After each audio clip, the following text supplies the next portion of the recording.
So welcome to this press conference with the Norwegian Prime Minister Jonas Gahr Støre, the Canadian Prime Minister Mark Carney, and the German Chancellor Friedrich Merz.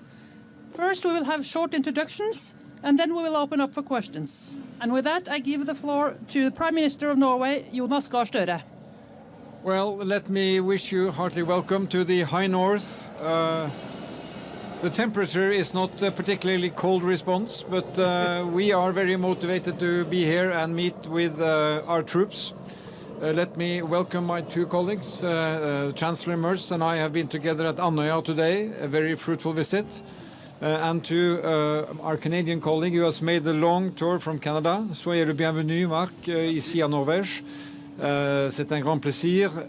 We are together, and let me just again thank all the troops, the young men and women who are doing this unique experience of training together, which is basically what NATO is all about. I'd like to salute Canada and Germany for being such close partners, being such like-minded countries, aware of what we have to do at this moment in time.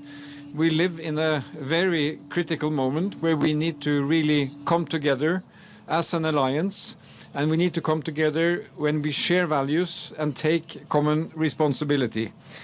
And we really owe it to these young men and women to deliver politically what is required to have a safe defense, to protect ourselves against war. We see the terrible effects of war, fifth year in Ukraine, and we see war again in the Middle East, and it's our responsibility really to protect ourselves from that. Norwegian security, let me just say briefly, rests on three legs. Our own armed forces. We are now revamping all branches of our armed forces in the coming years.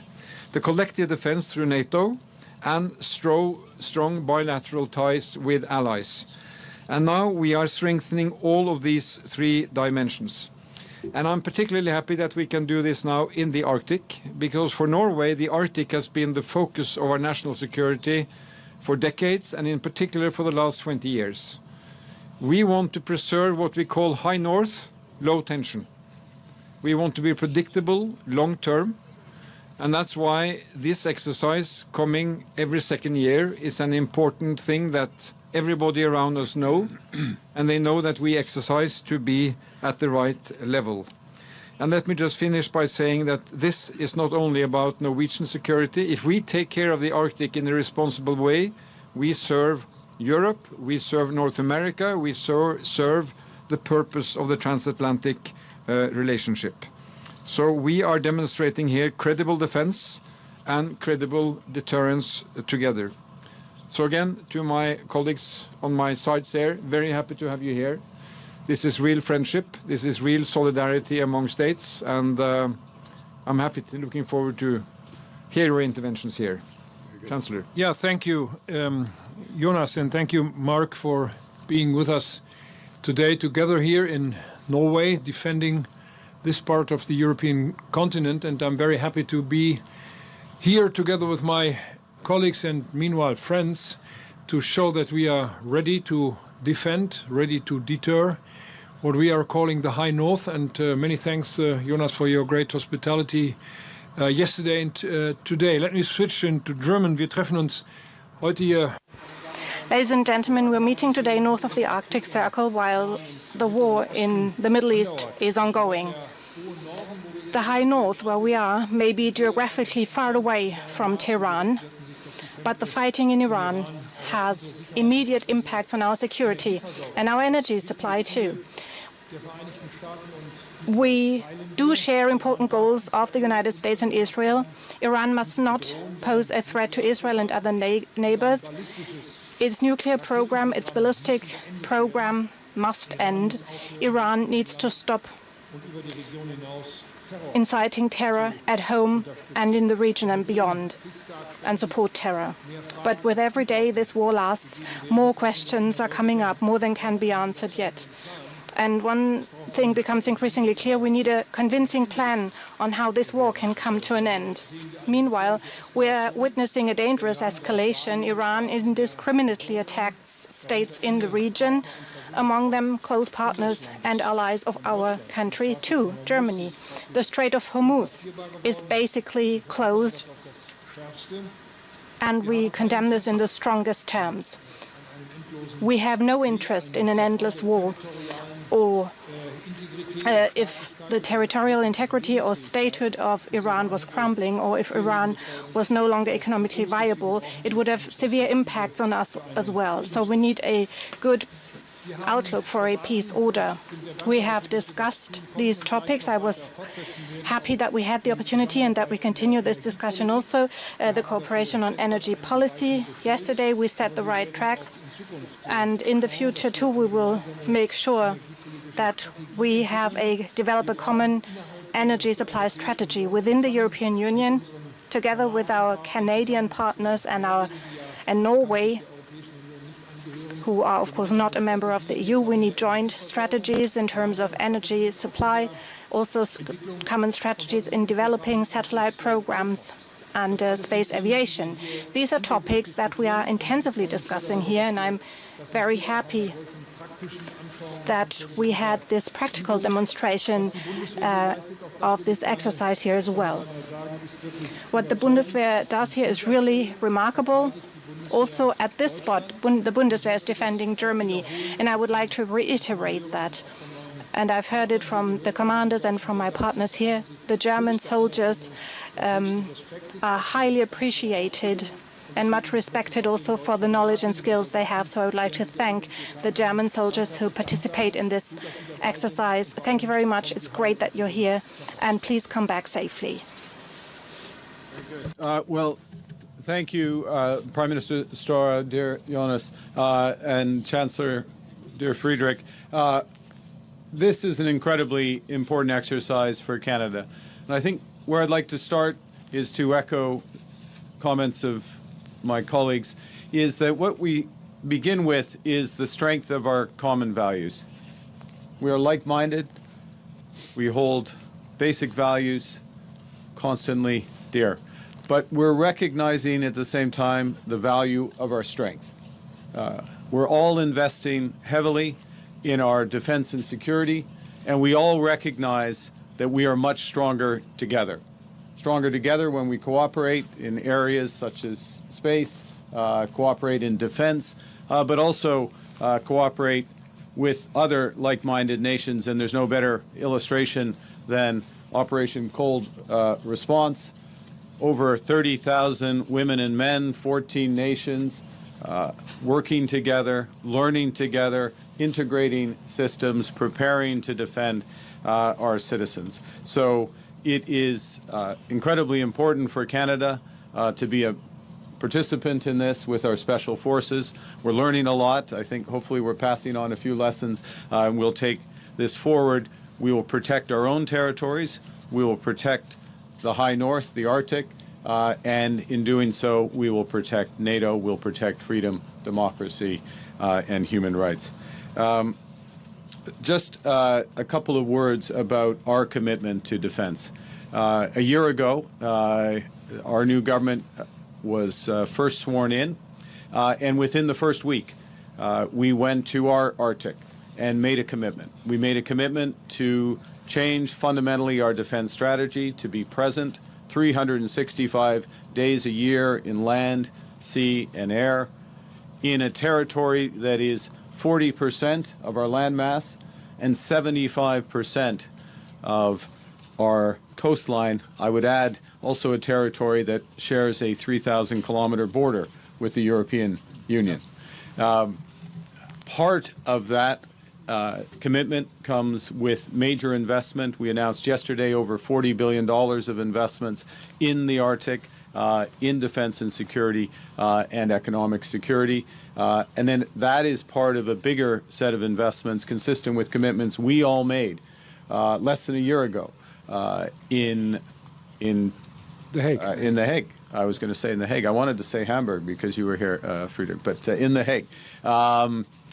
Made commitments there for Canada those commitments translate to $500 billion of additional spending on defense and security over the course of the next decade. C'est à peu près 500 milliards de dollars sur des dépenses sur la défense et la sécurité d'ici 2035. Au fond, c'est une question de partenariat et des questions des valeurs communes que nous partageons. So, fundamental learnings from this exercise, fundamental strength that comes from the partnership that we have. Thank you for hosting us. I look forward to moving forward together. And of course, we all look forward to your questions. Thank you very much. And then we open up for questions. And the first questions come from the Norwegian news agency, Bibiana Dale Pine. So if you please go to the microphone down there. Yes, next to the cameras, please.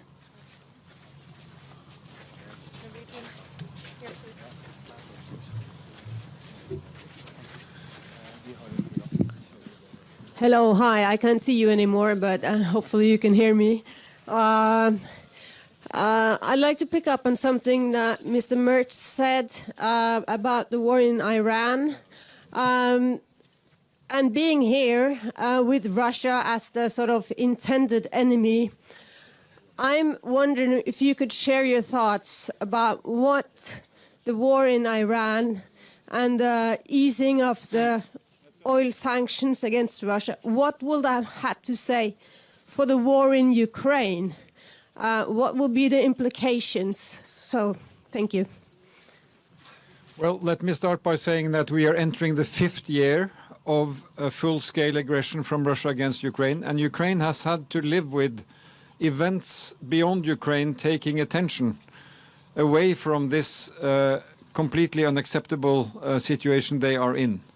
So the first thing is that when there is dramatic things happening elsewhere, there is less attention on keeping pressure on Russia, supporting Ukraine's defense.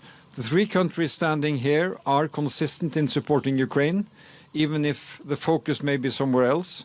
In fact, we have from Norway and Germany, I think, will be the major providers of support, and also from Canada to Ukraine's ongoing efforts.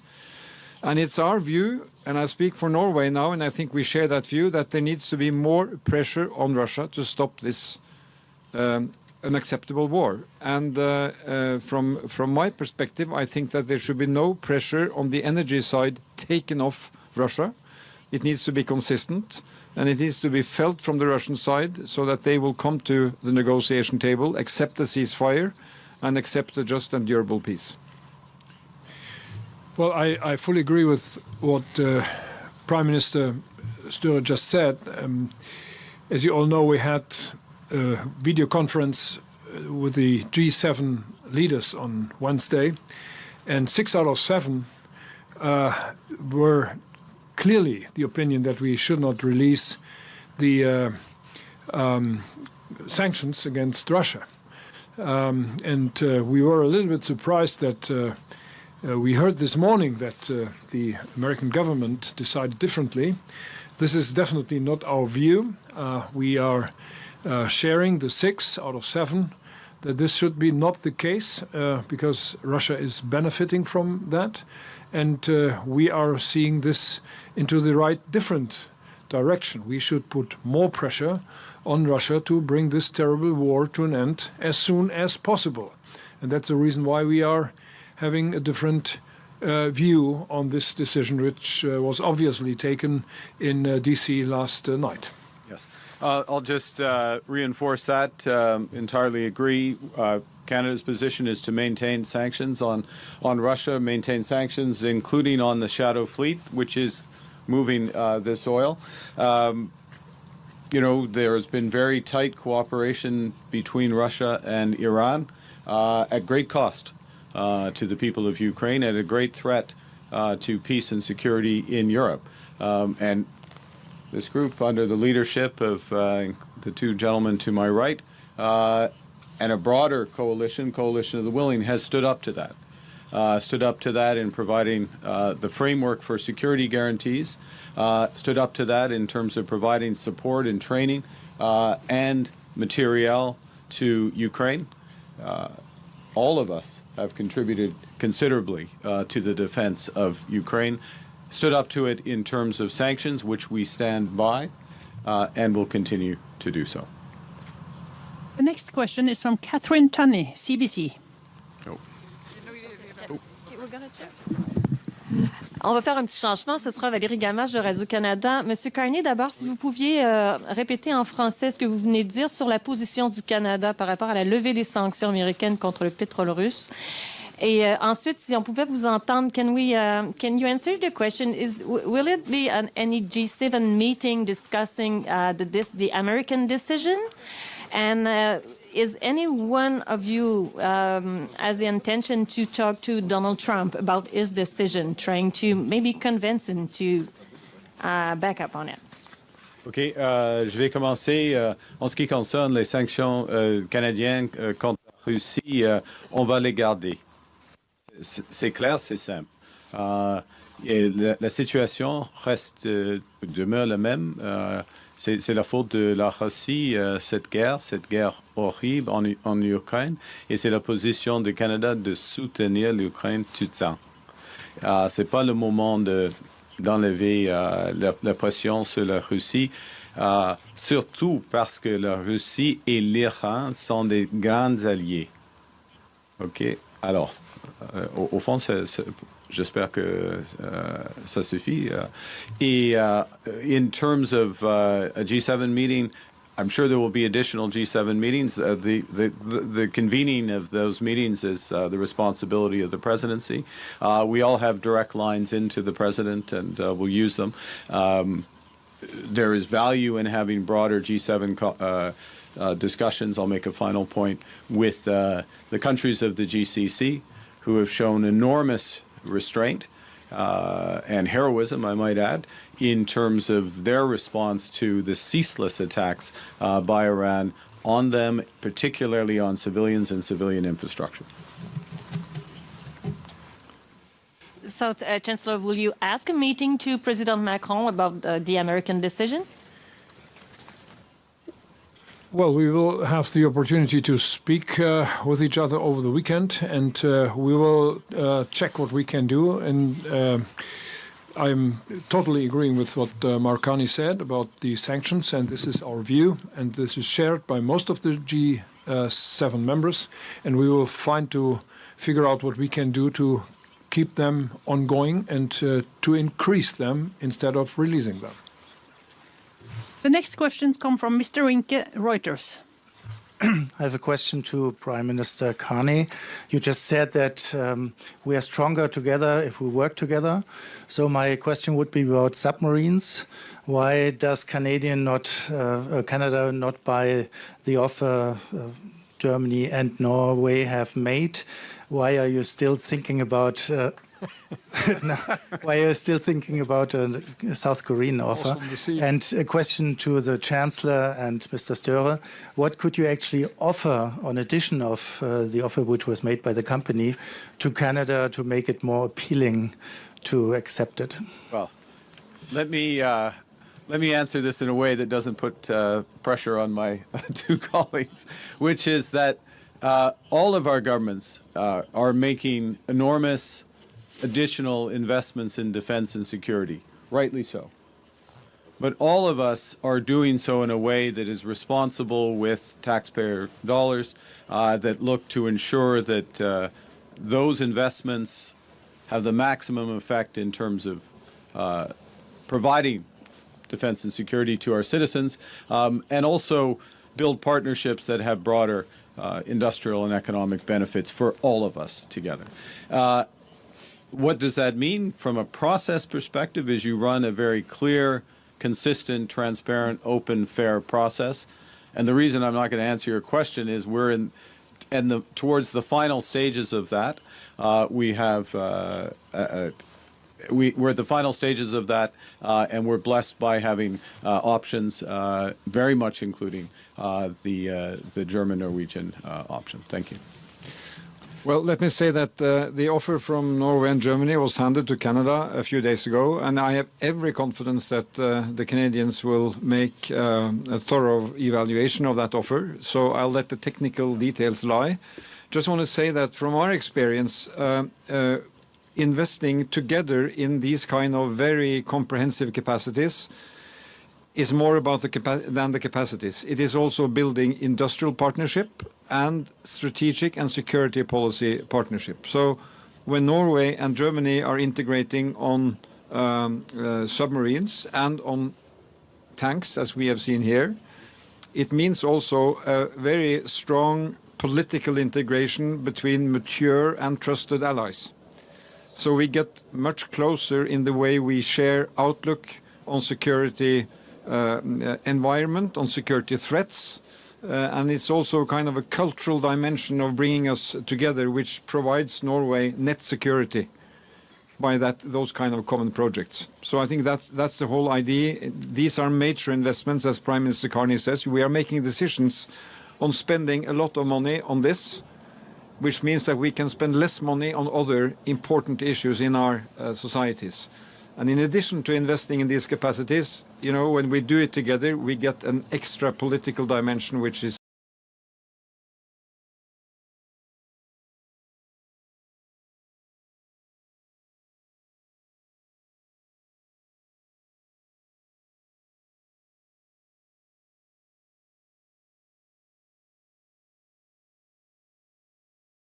very important for Norwegian security. Well, I fully agree with what my colleagues said.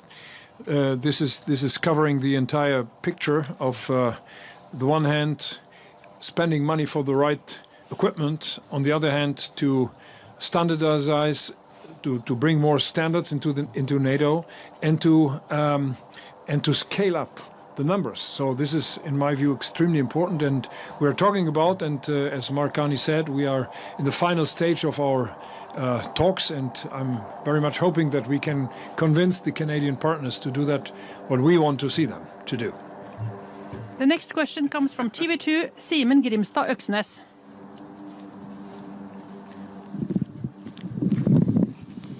Hello. Norwegian authorities repeatedly emphasize that the United States is Norway's most important ally. Do the German Chancellor and the Canadian Prime Minister still believe that the US can be trusted when it comes to security in the north? Yes. Yes. Is that? Do you want me to elaborate on that? We have our defense of the North is integrated. I'll give an example through NORAD, which is, since for my entire lifetime, has been the integrated listening post air defense system in the Canadian North and High Arctic, fundamentally integrated with the United States. So we have that level of trust for that system. But I will say at the same time, and this was a huge element of what we announced yesterday, is that we are, as Canada, are taking control and responsibility for defense of our Arctic, more control and responsibility for defense of our Arctic. We will do that by very large investments, some of which we announced yesterday, and we will do that in partnership with our closest allies, very much including Norway and Germany, and if I may broaden Norway to include the Nordic countries and the Baltic countries to some degree, because there's an integration of the Nordic-Baltic Gate through NATO. So we're broadening out those partnerships. That makes us stronger, as does taking more of the responsibility ourselves. Thank you. Can I add one dimension to this? And I think one reason why we can say that we trust is that being present in cooperation with the United States in the north is also homeland security for the United States. Right. This is about protecting Norway, but by protecting Norway, keeping low tensions, avoiding conflict here, it is net positive for the security of the United States. We believe that is self-interest. So yes. But when U.S. eases the sanctions on Russia, doesn't that create a different picture? We have made it clear that we disagree with that decision, and disagreements appear among countries. Let's be honest about that. Yeah. Okay. The next question is from Valérie Ganache, Radio-Canada. Sorry, we did a little switch. It's Catherine Tunney from CBC. My question is for all three of you. As you know, Trump has ordered a 301 investigation into major economies, including your own, alleging unfair labor practices. My question is, do you think that is valid? And Prime Minister Carney, if you'll allow me to double barrel a question in the rain, but many Canadians are probably looking at that latest job report with some worry, some 84,000 jobs lost, the worst in years. What does that say about your handle of things? Okay, well, maybe I'll start, so I'll get rid of the both elements of it. Look, if you look at the performance of the labor market over the course of the last 6 months, we've created over 80,000 jobs net over the last 6 months. The United States has created 6,000 jobs. Okay, the United States, 11 times the size of our economy. Wages are growing at 4.2%, fastest wage growth in years. Unemployment, 6.7%. It's lower than the peak the level when I came into office a year ago. There's no question, though, because it goes to the first part of your question, I'll move to that, which is that given the scale of the trade actions, the uncertainty that is associated as well as with the trade actions by the United States, that is causing big adjustments in the Canadian economy. And that's why we're making major investments across a whole range of areas. I won't go through them all. I think you're probably familiar with them. In terms of the U.S. 301 actions announced today against 60 countries, I guess the first thing I'd say is I welcome the fact that the United States cares about labor practices in other countries. The allegation is not labor practices in our countries. It's imports from countries who would be using forced labor or slave labor. Canada has a comprehensive legal framework around that, as is the case to my right, and we take it very seriously, and we stand by our adherence to Canadian law. Yes, there are provisions in USMCA related to labor standards, but there are stronger provisions in Canadian law against forced labor, and we expect those to be followed. And when they're not, they are prosecuted. Thank you. Okay. No, I'm sorry. I'm sorry. The last question today is Mrs. Sievert from Table Media. Thank you. Eine Frage an den Bundeskanzler. Sie haben den I have a question to the Federal Chancellor. You mentioned Iran. Would you support the Europeans or the Germans to establish a direct contact with the Iranians so that the Strait of Hormuz can be reopened? You have emphasized that you are showing here that the North is able to defend itself. When looking at this, would you say that the conflict looking at Greenland is completely settled with the U.S. as of now? Well, wir unternehmen alle Anstrengungen. Well, we make every effort to bring the war in Iran to an end. We do everything we can diplomatically. We use all diplomatic channels, and we hope that we will find ways to end this war as soon as possible, because it doesn't serve anybody and it harms many economically. It also harms us. And the second part of the question, we are working closely together. We try to find ways for us to cooperate even more closely. We show it with our presence here today, and this is the right way forward that we have embarked on together and will continue to do so in the coming years. Yeah. Of the Kingdom of Denmark, and it's up to the people in Greenland and in Denmark to trace the future for the people in Greenland. And any attempt to say that a country can take land from another country is unacceptable. It's not acceptable to international law, and especially something which should be unheard of among allies. And I will just fully associate myself with that. I've said it in the past, and I just add this because it goes to what's happening here, is that we are fully prepared individually and collectively to defend the Arctic and the High North. What this operation is about, this training exercise, is to further build those capabilities against Russia, against any external threat. And of course, that very much includes Denmark as one of the 14 countries that's participating. It's also the case with Arctic Sentry within NATO and other frameworks. So we will deal with the security threats as partners, not as individuals. Thank you. Okay. And on that note, we need to wrap up this press conference. Thank you so much. Very good.